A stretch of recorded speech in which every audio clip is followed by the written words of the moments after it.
Possible au Québec que des hommes politiques soient aussi des organisateurs de mauvais coups.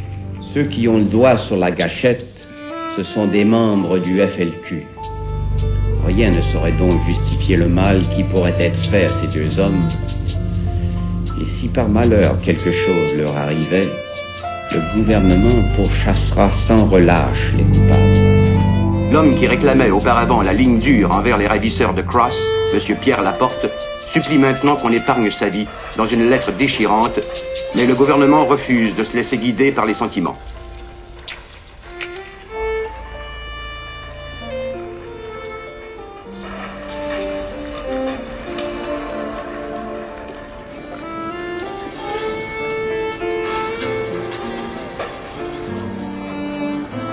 Francis, tout n'a pas été dit sur les circonstances véritables et les causes exactes de la mort de Pierre Laporte.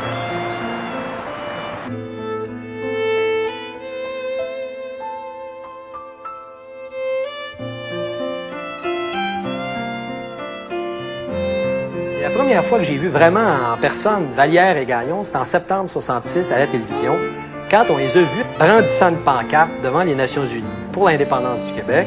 À ce moment-là, il faut dire que j'étais très fier d'eux autres. J'ai dit, pour une fois, eux autres, ils ont eu l'audace, sont allés aux Nations Unies. Évidemment, ils se sont fait arrêter, mais au moins le monde va savoir, le monde entier va savoir que les Québécois veulent une libération politique.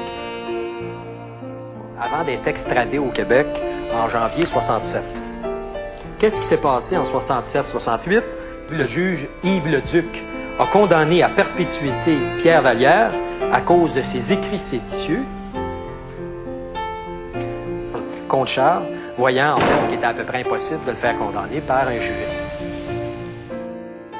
Dans le livre L'urgence de choisir, tu écris que si la lutte anti-impérialiste, ça passe par l'indépendance. Mais si cette indépendance-là, elle doit être faite avec le First National City Bank de New York, je vois mal comment ça mène à l'anti-impérialisme. L'indépendance du Québec que le PQ essaie de nous construire, essaie de nous convaincre qu'il veut construire à l'heure actuelle, c'est une indépendance faite la main dans la main avec l'impérialisme. Ça peut pas être une indépendance. Je pense que dire que le PQ veut faire l'indépendance la main dans la main avec l'impérialisme ou avec le colonialisme, c'est une affirmation purement gratuite. La direction du PQ. Et je pense aussi que un élément essentiel de la transformation des rapports sociaux pour le peuple québécois, pour les travailleurs québécois qui forment la majorité de ce peuple-là, c'est l'indépendance. Que si le Parti québécois était décidé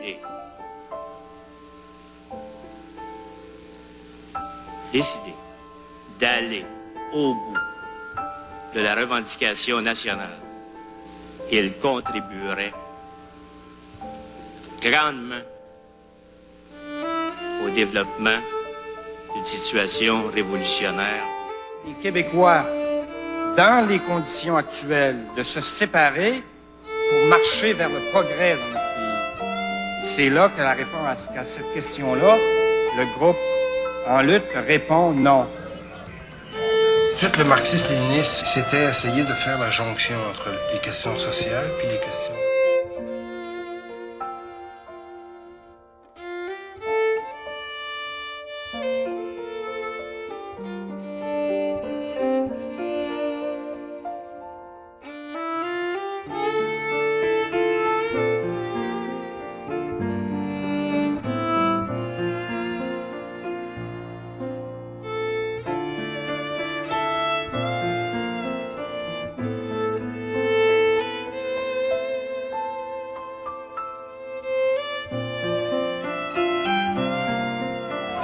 La colère, c'est pas une monnaie rare dans la société québécoise.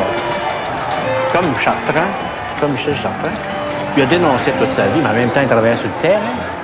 Quand même que la presse au complet nous dirait que nous devons collaborer avec les institutions établies puis avec les gouvernements établis, nous leur disons que nous ne serons pas complices de leur turpitude et que nous voulons contribuer et collaborer à aucun prix, dans aucune circonstance. On va se mettre en opposition carrée au pouvoir. On va aider tous ceux qui veulent protester, contester et faire la révolution.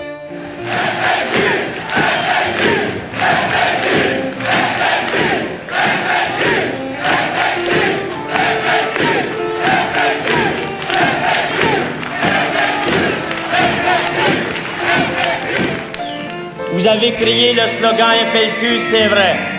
Ce soir, ici, le FLQ, c'est vous.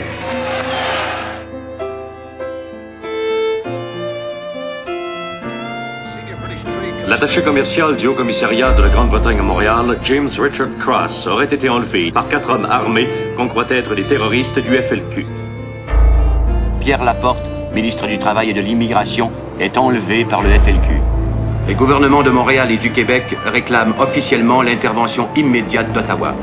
À 4 heures ce matin-là, le gouvernement Trudeau proclame la loi des mesures de guerre, prétextant qu'il existe un état d'insurrection appréhendé au Québec. Des centaines de gens se voient arrachés à leur demeure en pleine nuit et emprisonnés.